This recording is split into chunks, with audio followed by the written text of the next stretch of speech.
CGTN, China Global Television Network.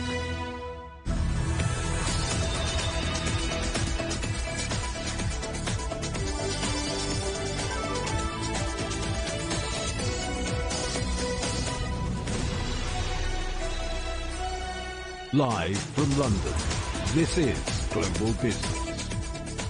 Hello and welcome to the programme. I'm Juliet Mann. And I'm Robin Dwyer. Our top stories. The Eurozone economy will grow faster than previously expected, but inflation will be worse than thought. The EU updates its economic forecast. Heading for a runoff, Turkey's presidential election goes to a second round as the opposition fails to oust President Erdogan. Ukraine's President Zelensky calls for a jet coalition between Western allies as he visits the UK for talks on military aid. And choose France. President Emmanuel Macron courts Tesla CEO Elon Musk and other multinational company heads for their business. The Eurozone economy is expected to grow faster than previously thought. The EU says a better-than-expected start to 2023 due to easing energy prices and a strong jobs market will see the Eurozone avoid a recession. It's forecast GDP to rise 1.1%, up from the 0.9% estimated in February, and slightly higher growth of 1.6% in 2024. But inflation will also be higher. It's expected to average 5.8% across the Eurozone in 2023, slightly more than the previous forecast, before dropping back to 2.8% next year. And Ireland is forecast to have the biggest growth in the European Union this year at 5.5%.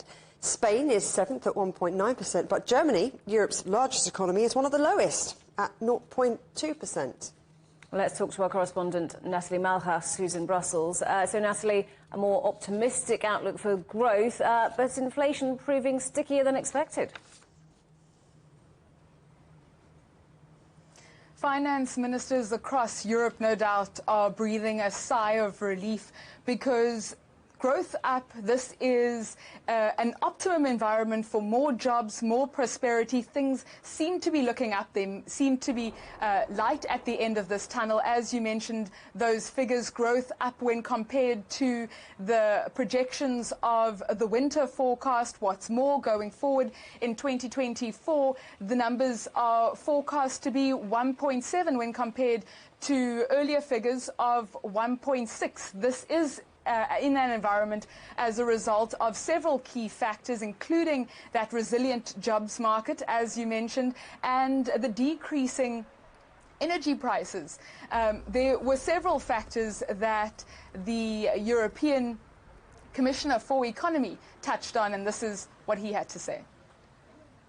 In 2024, growth is expected to gain strength. Moderating inflation, continued employment and expansion, and strong wage growth are projected to boost households' real disposable incomes, leading to a rebound on private consumption.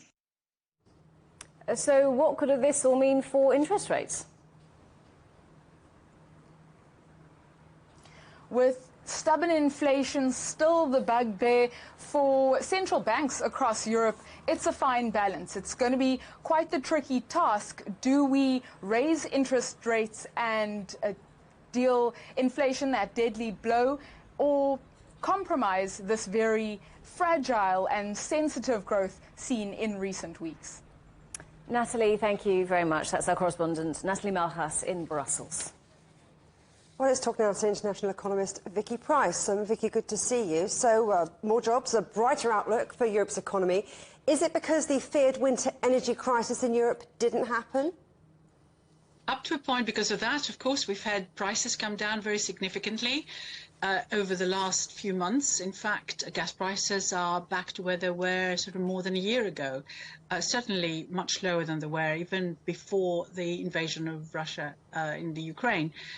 So it's been a relief, of course, for the markets, but it still has left quite a lingering impact on quite a large number of sectors. If you look, for example, at manufacturing, which has been particularly badly hit by higher energy costs, and of course many manufacturing industries depend a lot on energy inputs, and of course a lot of oil and gas is used, depending on what type of sector we're looking at in particular.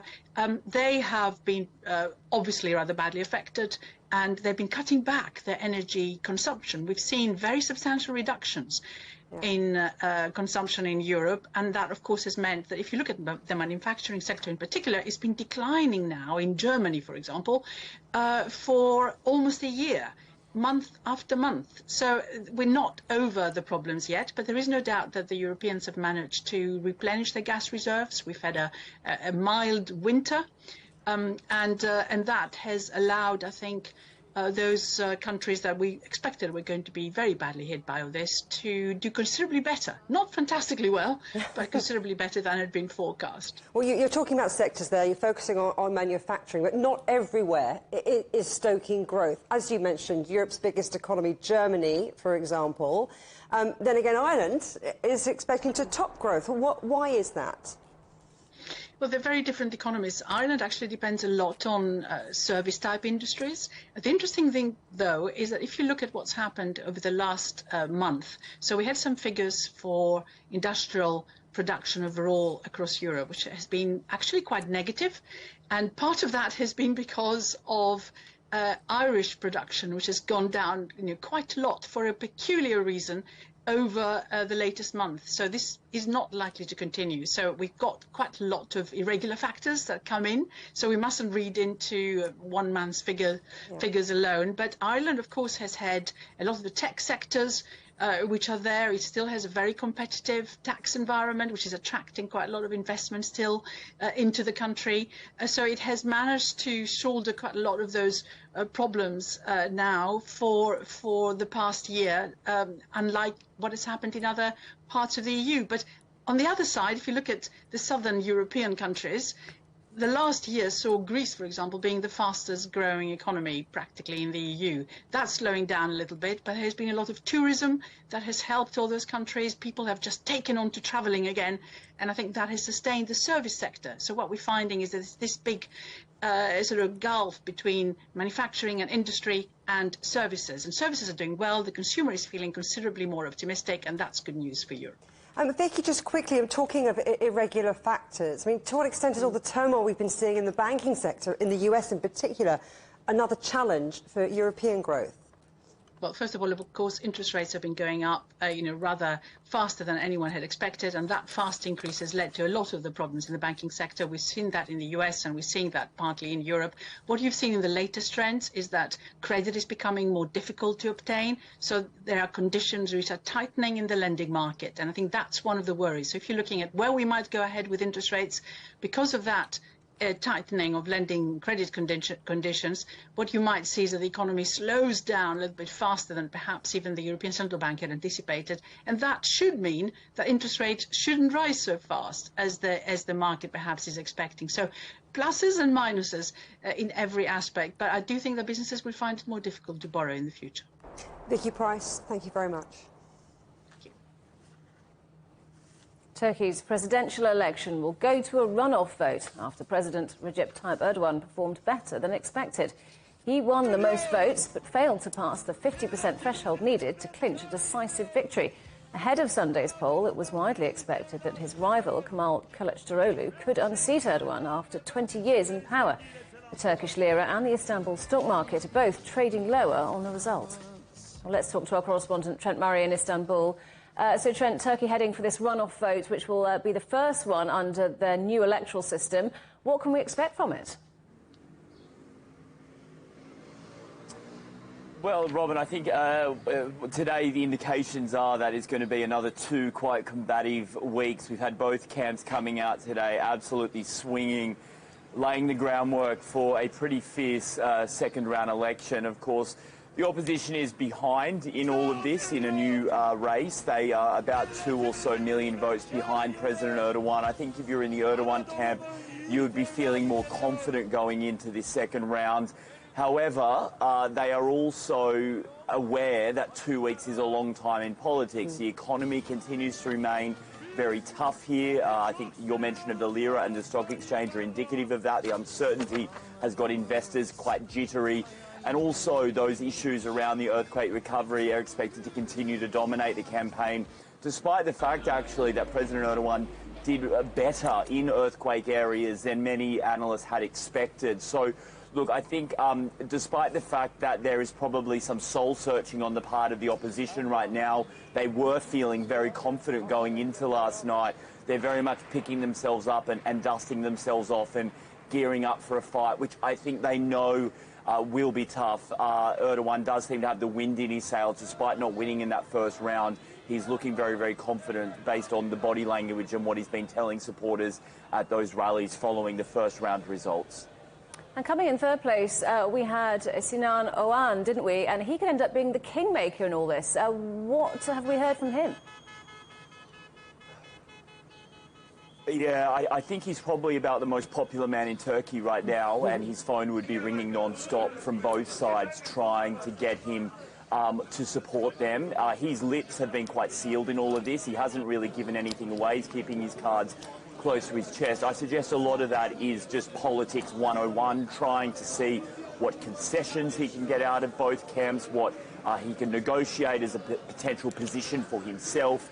But despite all of that, on paper, his supporters are more likely to trend towards President Erdogan.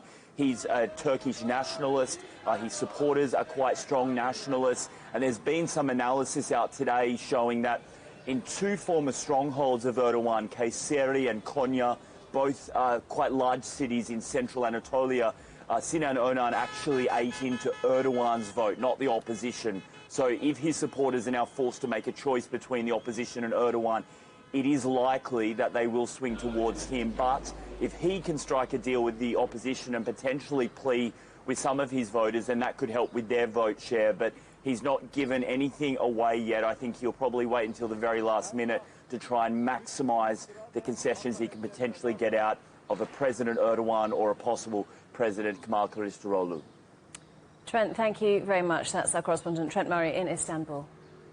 Well, let's talk now to Paul Levin, who's the director of Stockholm University's Institute for Turkish Studies. Welcome back to the programme, Paul.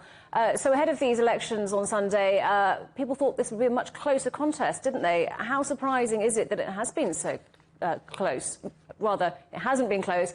Erdogan has been so close to it. Let me start that again. How surprised have we been about what we've seen?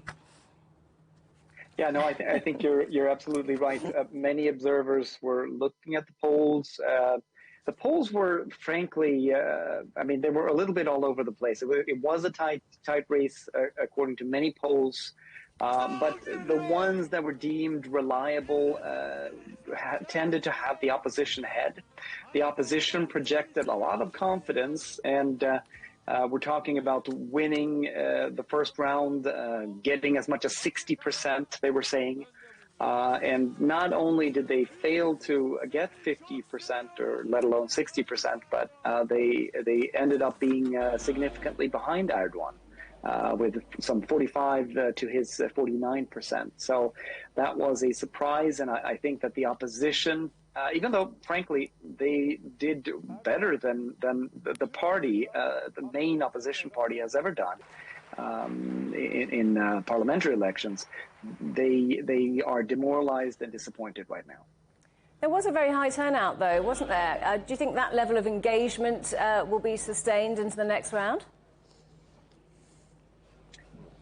Well, we'll see, but I doubt it. I think that it's going to be an uphill battle for the opposition coalition to now muster the same level of engagement. My guess, I mean, there's 2 weeks now, and we're going to have a new campaign, so anything can happen. But the sense right now is that it's going to be quite difficult for the opposition to get people to care enough to go out and vote. But we'll see. Voter turnout is generally high in Turkish elections.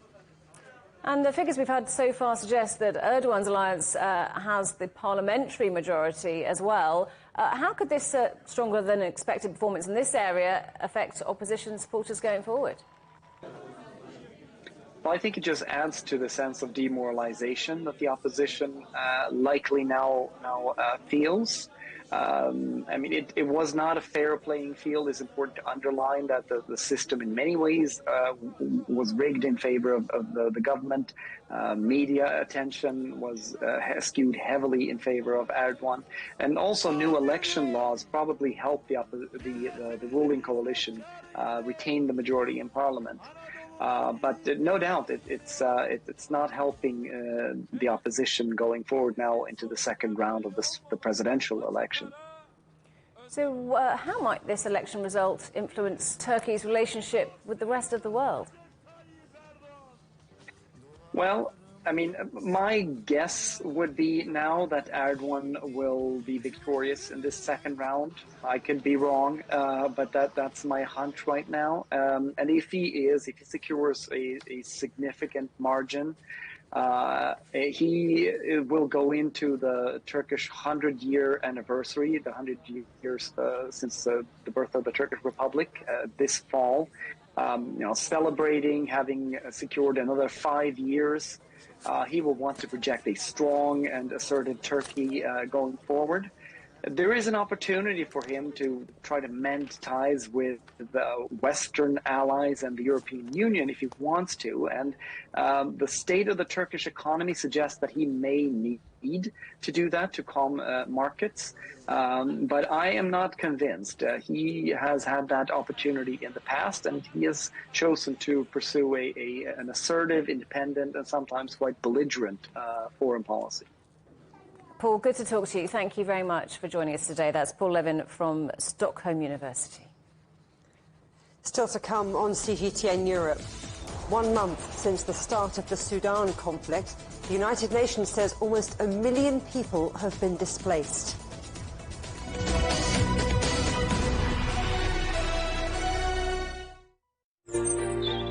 Ever wondered what's the difference between a bear and a bull market? Where are the cash cows? And who are the lame ducks? And what exactly are black swans? Grey rhinos? And unicorn companies? Make sense of it all with Global Business, only on CGTN. There's a new agenda for a new world, accelerating change in almost every part of our lives. It's shifting the norms of how we work, travel, and connect. How we think, interact, and develop. It's a new reality, a new agenda with me, Juliet Mann.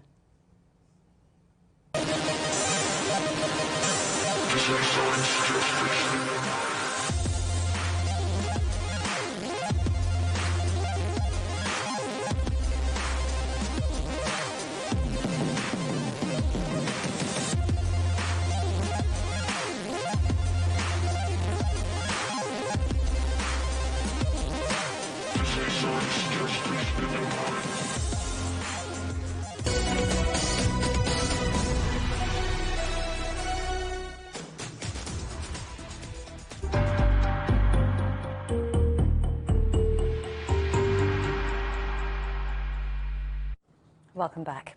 Ukraine's President Volodymyr Zelensky has called for a jet coalition between Western allies, warning that Kyiv is currently unable to control its own skies. Zelensky was speaking following a meeting with UK Prime Minister Rishi Sunak near London. Britain says it's unable to supply the F-16 jets that Ukraine's requested, but it will send hundreds of new long-range attack drones to Kyiv and more air defence missiles. Sunak spoke of a crucial moment for Ukraine's resistance, saying the UK would not let Kyiv down. But I think it's important for the Kremlin to also know that we're not going away.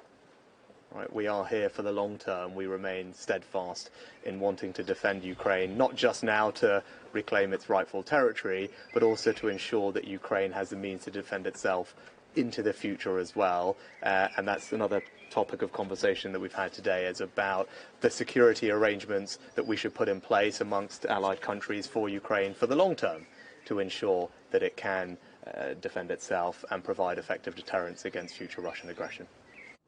Well, let's talk to our correspondent, Julia Chapman, who's in London. Julia, the UK is sending hundreds of attack drones to Ukraine. But what else came out of this meeting? Well, President Zelensky was given a very warm welcome at Chequers, the rural residence of the UK Prime Minister. The two leaders shared a friendly hug. They spoke of their deep friendship. And the UK made its latest pledge of military assistance to Ukraine, offering hundreds of more defensive missiles, but something new as well, the long-range attack drones that have been announced today. That is expected to make quite a big difference in the imminent Ukrainian counter-offensive, on top of the delivery of what we understand is several long-range cruise missiles, which the UK confirmed delivery of last week, becoming the first Western nation to provide long-range missiles to Ukraine.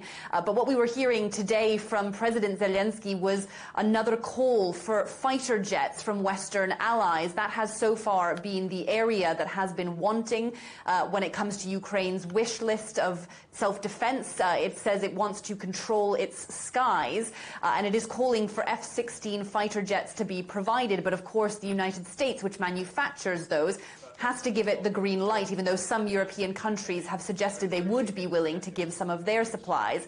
Now, Ukrainian fighter pilots are being trained in the UK later this summer. They will receive basic pilot training, but they will need to go elsewhere to receive specialist training on the F-16 fighter jets, if that's something that the United States is willing to approve.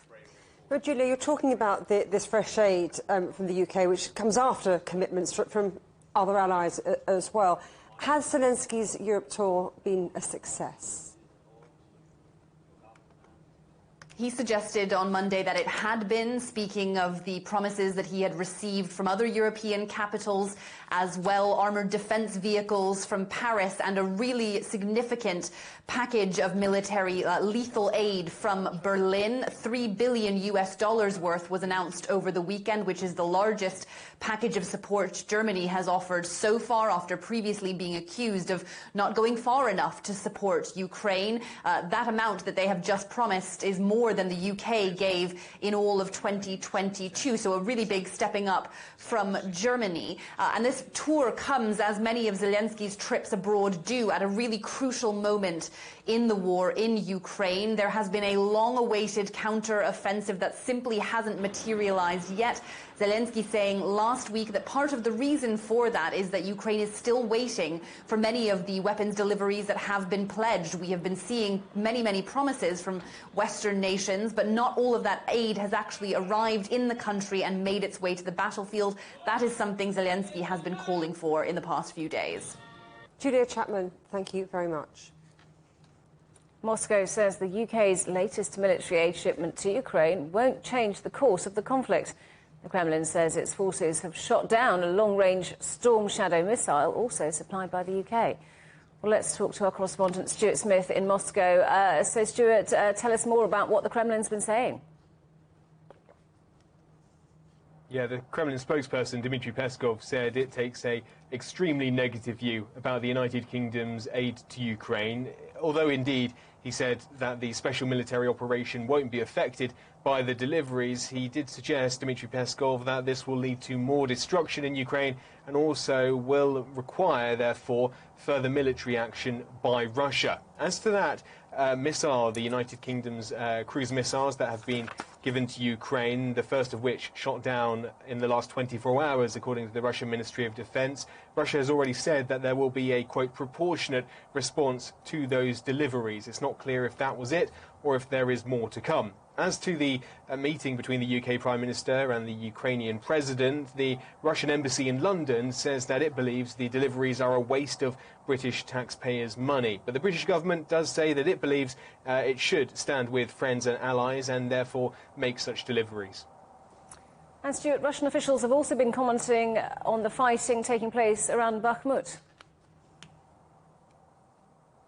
Yeah, that's right. One of the most important points for the Russian military in trying to make progress in Ukraine. And it says that in the last 24 hours there was an offensive attempted by the Ukrainian armed forces. But the Russian Ministry of Defense says it failed on all fronts, that the Russian front line was left without any changes, that the positions are still holding, and that ultimately the offensive was unsuccessful. But Monday also brought news by American media that the United States believes earlier in the year, Yevgeny Prigozhin, the head of the Wagner military company, tried to give intelligence about the Russian armed forces to Ukraine in order that the Ukrainian armed forces leave his troops alone in Bakhmut. Now, he denies that, saying that he's never communicated with Ukrainian intelligence, either in person or on the phone, and that he believes this is part of a plot by elites in Moscow, politicians and businessmen, to discredit him. The Kremlin, its viewpoint on this is that this is a hoax, that this never took place, but it is something revealed in one of those many Discord leak documents that uncover some aspects of how the US believes the intelligence operation is playing out in Ukraine. Stuart, thank you very much. Our correspondent Stuart Smith in Moscow.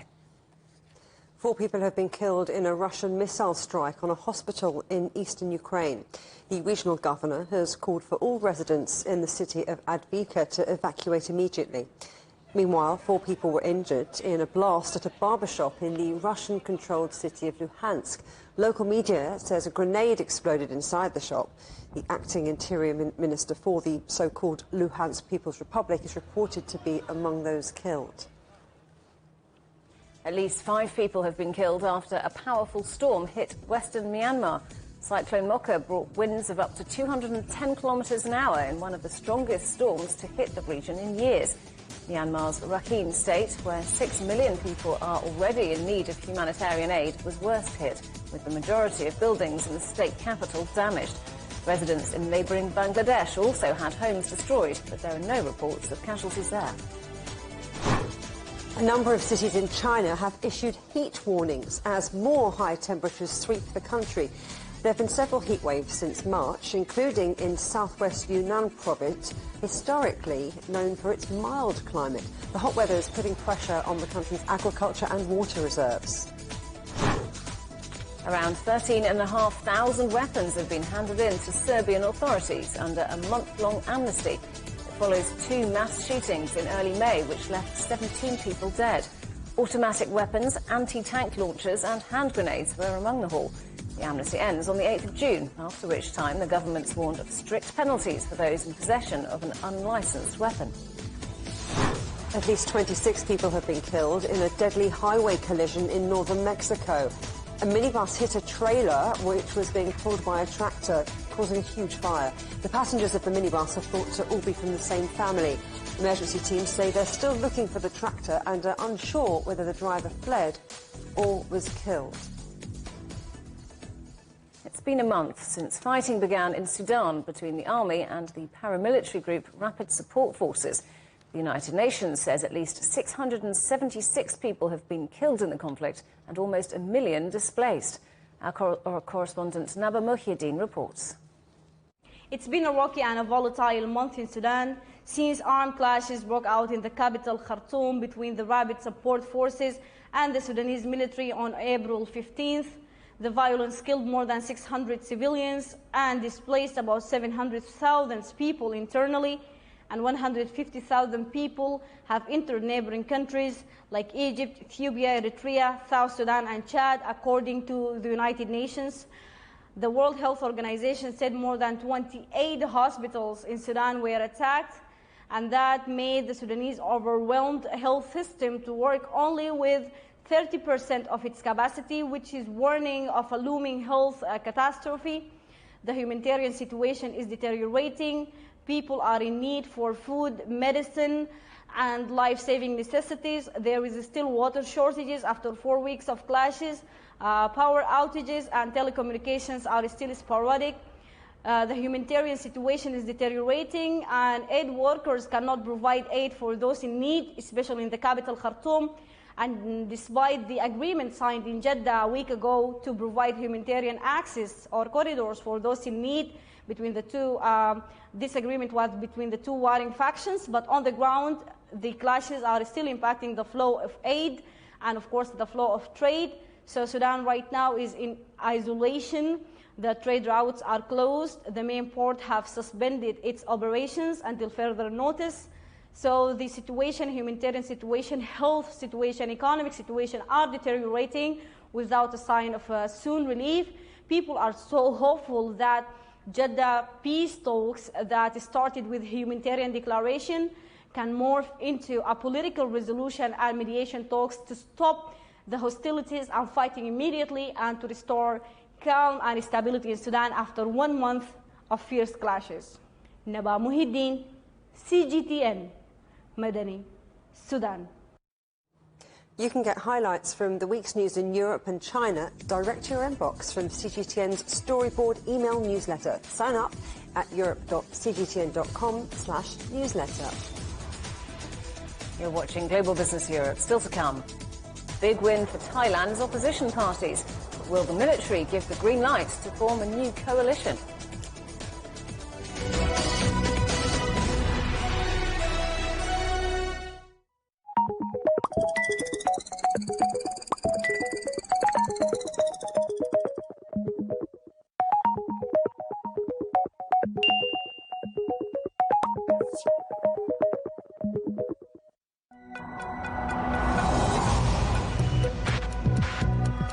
Each day, there are millions of stories. Each one can open new perspectives, new possibilities. Wherever you look, we are there. To see, discover, explore. We put the pieces together to find what really matters to you, all around the world, all around the clock. Our reporters are at home across the globe. From our headquarters in Beijing and production centers in Washington, Nairobi, and London, China Global Television Network. Stories from across the globe, reaching people across the globe. CGTN. See the difference. Facing the unknown is always difficult. In a world in turmoil, it's easy to lose orientation. But when the storms come, we have to see the possibilities. Reinvent. Find new opportunities. Discover a path forward. CGTN. See the difference. What do we mean when we talk about the difference? Brazen axe. The difference is in the detail, in the background, Defense ministers from the wider angle and perspective of every story. Wherever the story may be. CGTN. See the difference.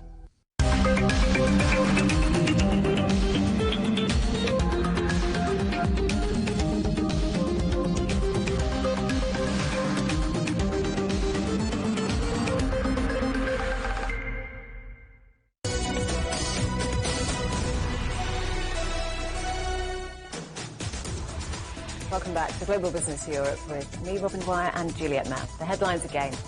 The Eurozone economy will grow faster than previously expected, but inflation will be worse than thought. The EU updates its economic forecast. Ukraine's President Zelensky calls for a jet coalition between Western allies as he visits the UK for talks on military aid. And heading for a runoff, Turkey's presidential election goes to a second round as the opposition fails to oust President Erdogan. Thailand's two main opposition parties have agreed to form a coalition government following Sunday's election. However, the military-appointed Senate still holds the power to choose the next Prime Minister. The ballot was dominated by Pheu Thai and the Move Forward Party, whose leader is calling on the military to listen to the people. Our correspondent Lucita Sarkau reports. It was coined by many as the country's most consequential election. It was a bitterly fought contest in a country where divisions run deep. But he emerges as a man that has changed the game. A surprising yet spectacular win. Popular with the crowds riding a wave of support from voters, dealing a crushing blow for the military and its allies. The people of Thailand have already spoken their wish, and I am ready to be the Prime Minister for all, whether you agree with me or you disagree with me. Pita Limjaroenrat and his party's win, although celebratory, is still laced with anxiety. What we have been seeing is a major shift in Thai politics, a remarkable shift in public opinion. This is a young party with a progressive and radical agenda. Pledges to reform the military and monarchy, subjects that were once considered taboo, will now become the new battleground in Thai politics. As Thailand wakes up to a new day, many are optimistic that this is perhaps the start of a new era. Confident that change has come to the country after almost a decade of conservative military-backed rule. And it's not only the younger demographic that are tired of the old guard. I'm happy. Everyone has been under the military government for a long time, almost 8 years. We all want change. Others are not convinced, opting for the stability of quasi-military rule over the uncertainty of a messy democracy, often met with violent street protests. The military brought stability, so I was happy with that. Before it was chaos. There were protests everywhere. If the military didn't intervene, there would have been bloodshed. But it may not be over for Prayut or military-backed parties. They have the advantage of the 250 military-appointed senators who will have the right to vote along with the 500 elected MPs to choose the next prime minister. It's a game of numbers, of configurations, of political deal-making, where anything can happen. If the consolidation of the political system after you have formed the government doesn't go through, then a lot of people are talking about the possibility of a coup. The ghost of elections past hangs uneasily over the aftermath. 2 military coups, 3 constitutions, and 4 general elections down the line. The 2 decades-long political divisions are still crystal clear. But the voters have chosen. The election is over. Will it signal a new beginning, or will it be political déjà vu? Lucita Saogao, CGTN, Bangkok, Thailand. Choose France. That's the message from President Emmanuel Macron as he courts international investors who've already pledged to pump billions into the French economy. Elon Musk is among the high-profile guests at an annual summit in Versailles. Well, our correspondent Ross Cullen is in Paris. So, Ross, what deals has Macron secured and what others could still be struck?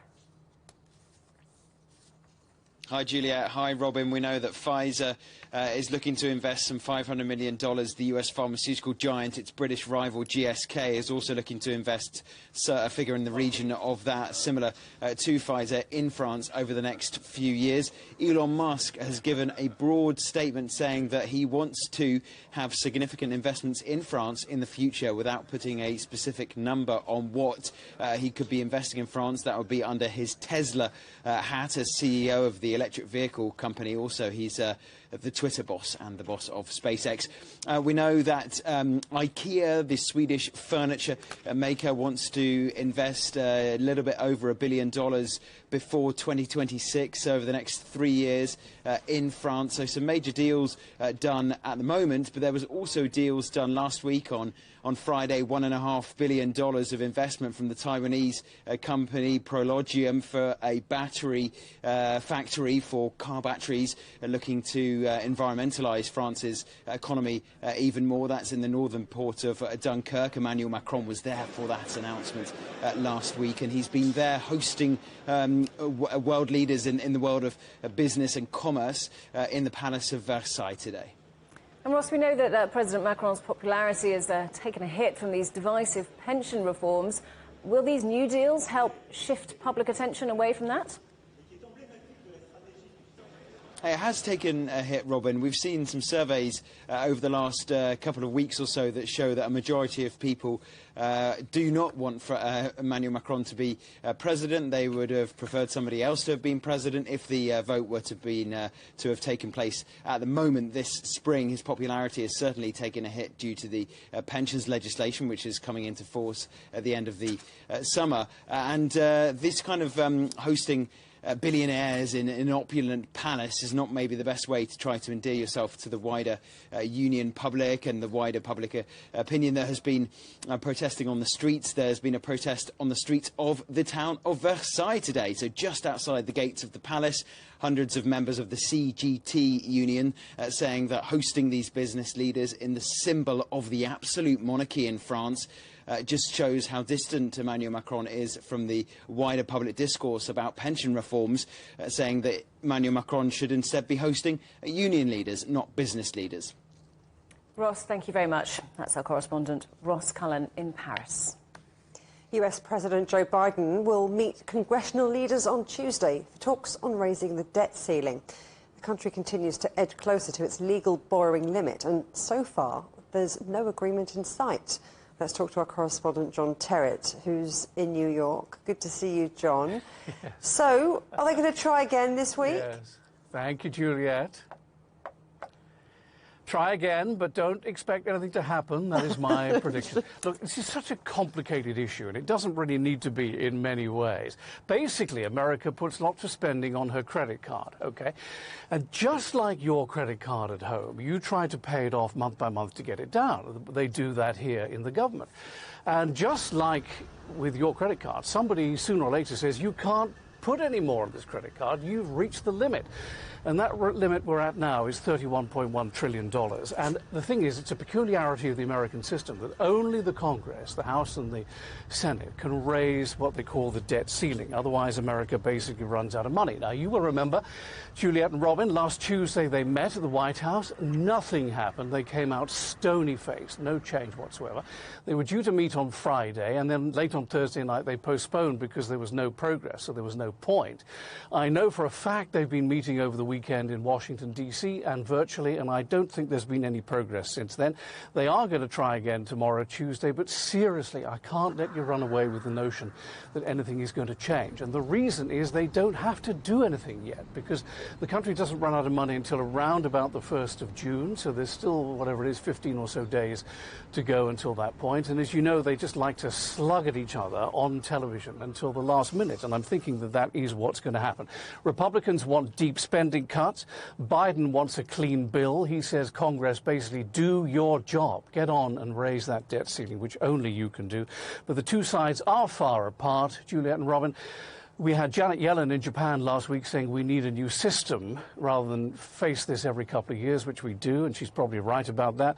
We had President Trump in that town hall on CNN saying, well, let's see what happens if there is a default. We've never been here before. Let's see if it's as bad as they say it is, and encouraging the Republicans to have a default and let the country run out of money. A lot of pushback over that over the weekend. I mean, basically, the last time we came anywhere close to this was 2011. In the end, they did a deal at the 59th minute of the 11th hour, but the country's credit rating was downgraded, and that caused all sorts of chaos, including big sell-offs here at the New York Stock Exchange. Guys? Well, so we might be in for an 11th hour decision again. But let's just switch a little bit and talk about results, because it's a big week for retail. Yes, it is, and there will be. They will sort this out one way or another, even if the President has to bring in the 14th Amendment, which he doesn't want to do, and I don't have time to explain why that is now. So they will sort it out, but not tomorrow, OK? I'm telling you, not tomorrow, so don't expect anything tomorrow. Yeah, big week of earnings, and this, of course, helps us with the inflation puzzle, along with the jobs and the earnings and the CPI, the PPI.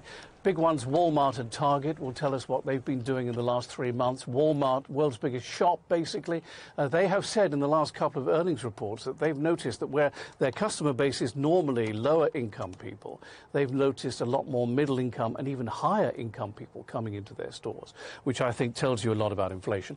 Also, we hear from the Chinese behemoths Baidu, which is their Google, Tencent, the music streaming service, and Alibaba on Thursday. But I notice it's provisional, so they may move it. I don't know. We'll see. The point is that last Friday we had a real sort of downturn in sentiment or confidence from the University of Michigan. It was a 9-year low, and confidence in Jerome Powell at the Federal Reserve is at an all-time low, and this is because of the banking crisis that we heard about earlier in our program, Ukraine, and 7 big companies, including Vice News, the Vice media people, filing for bankruptcy protection over the weekend. This is why this confidence is at an all-time low. And the markets were in the green earlier in the day, but now the Dow is slightly in the red. Guys? John Terrett in New York. It's always good to end on shopping. Thank you very much. Argentina's government has announced a new round of emergency measures as it tries to stave off the country's worst economic crisis in over 20 years. Inflation has spiraled out of control, reaching 109% in April. The central bank's expected to raise its key interest rate by 600 basis points to 97%. HSBC has announced plans to boost revenues in Asia. It follows mounting pressure from top shareholder China's Ping An to improve performance across the region. Europe's biggest bank will aim for 9% growth over the next few years. In its Asia wealth business, it will also boost lending in the region by 15%.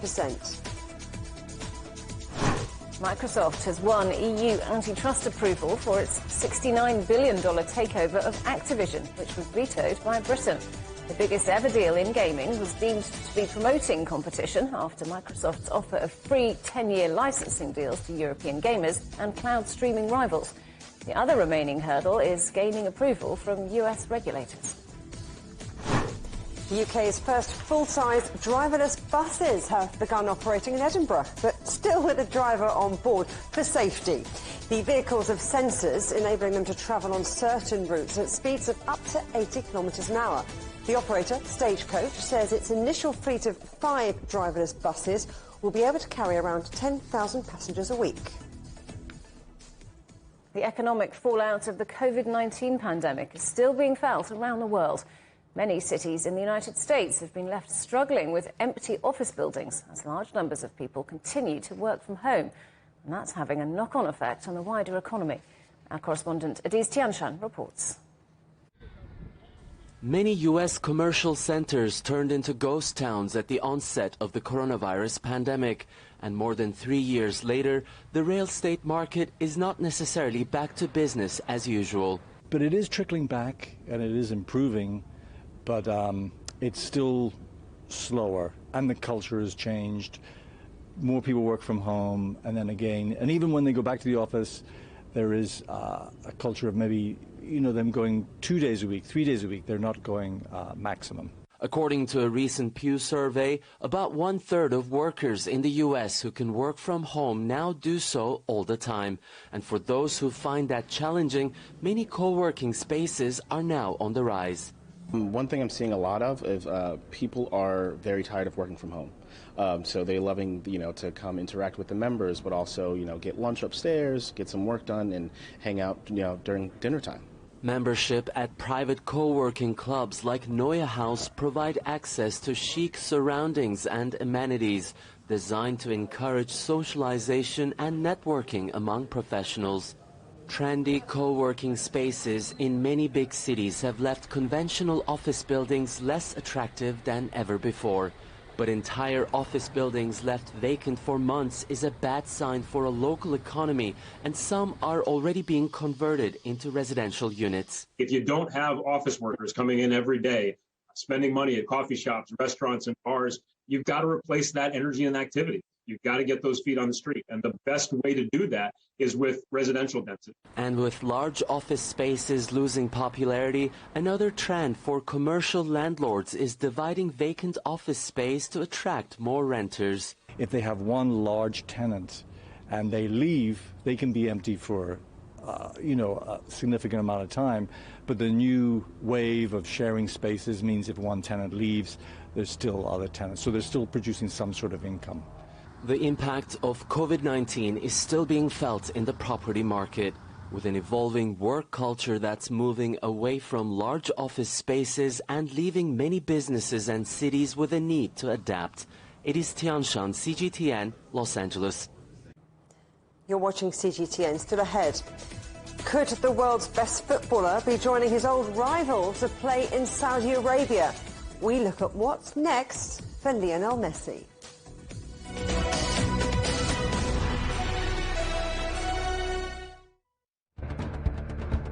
Events have consequences. Words create impact. Unprecedented scenes that we saw. The clean-up operation is now well and truly underway. Parts of southern Europe remain in a state of emergency. Context gives meaning. People make history. Far more than 1,000 people have come here today. But authorities are still on high alert. So into the attention of world leaders. A complex world demands a comprehensive view. But with the cleanup efforts more or less under control, the economic impact is bound to ripple across the country. There's plastic pollution everywhere. Because the world today matters for your world tomorrow. This is the living area of the crew. And in these mountains, they recently finished building a power plant. Well, this is something completely different. The world today, every day on CGTN.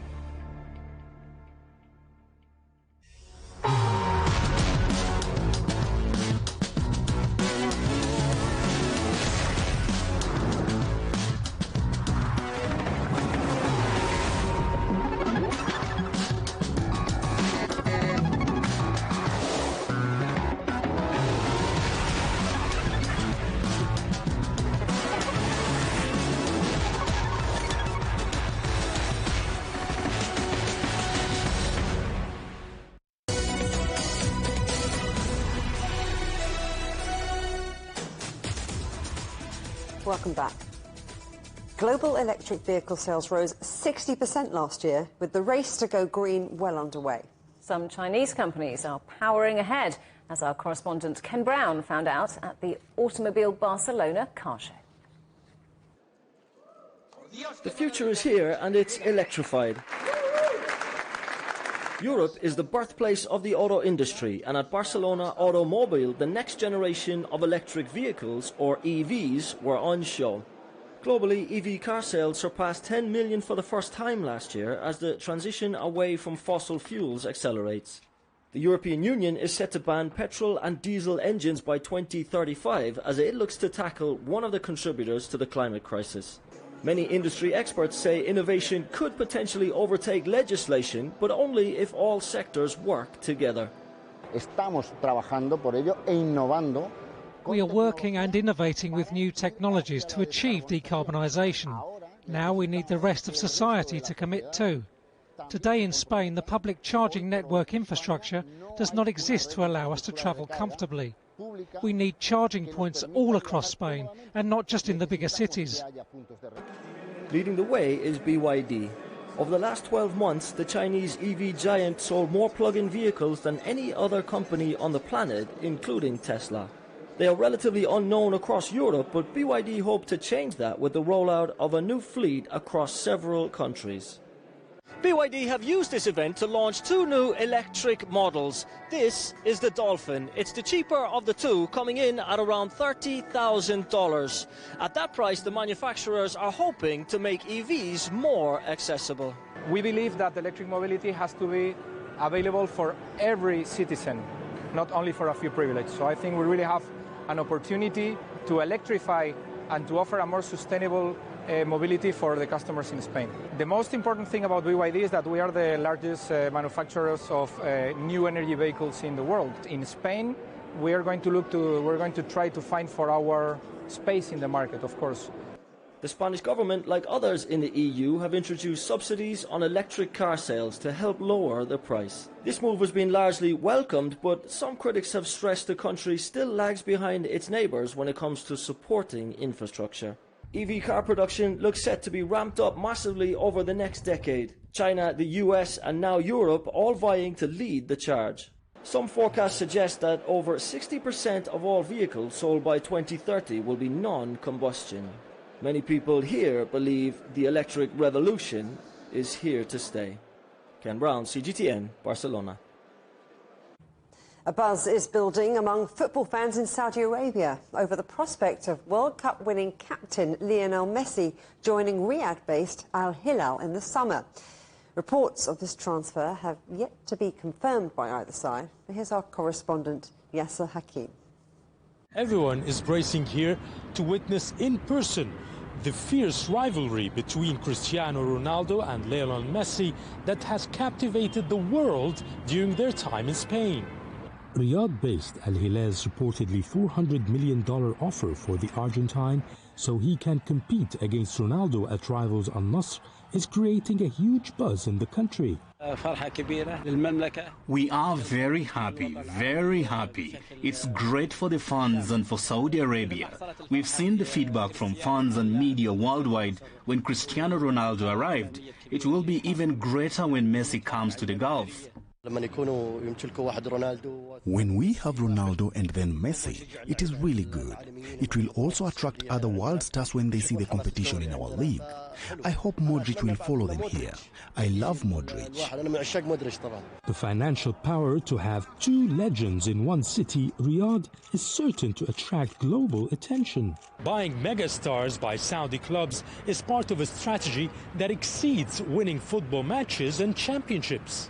According to renowned Saudi sports and media veteran Turki Al Salim, this is part of a vision to build the kingdom's global image. Developing sports has a wider positive impact. Even tourism will benefit. Messi visited the kingdom recently and his trip photos were seen by over 350 million followers on Instagram alone. We bought Ronaldo not to sell some extra shirts. We're talking huge marketing rewards and global impact for the kingdom, besides winning international trophies. This strategy also serves initiatives led by Crown Prince Mohammed bin Salman to develop football and sports in general in the Gulf nation. For instance, since 2018, the number of football academies jumped from 6 to 175. The number of people playing sports doubled from 15 to 30%, and women's sports clubs hiked from only 1 to 50 in the same period. Our ambition is to compete at the top level in all sports. We beat Argentina, the world champions, in the World Cup. Nothing is impossible. But we have to recruit stars, keep learning and creating talents. The Crown Prince targets the Saudi League to be a top 5 in the world very soon. Definitely attracting the multiple Ballon d'Or winners would go a long way in achieving these goals. Yasser Hakim for CGTN, Riyadh, Saudi Arabia. And from top flight football to a rural football league in southwest China's Guizhou province, which is scoring new fans across the region.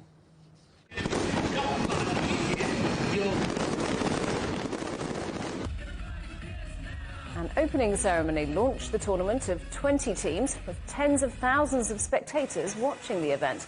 Organised by local villagers, the league aims to encourage more people to participate in sporting events on a grassroots level.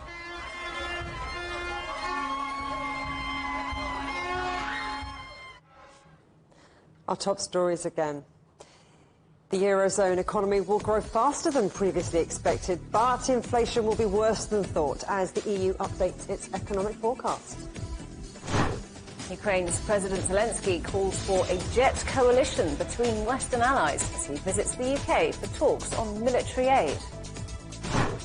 And heading for a runoff, Turkey's presidential election goes to a second round as the opposition fails to oust President Erdogan.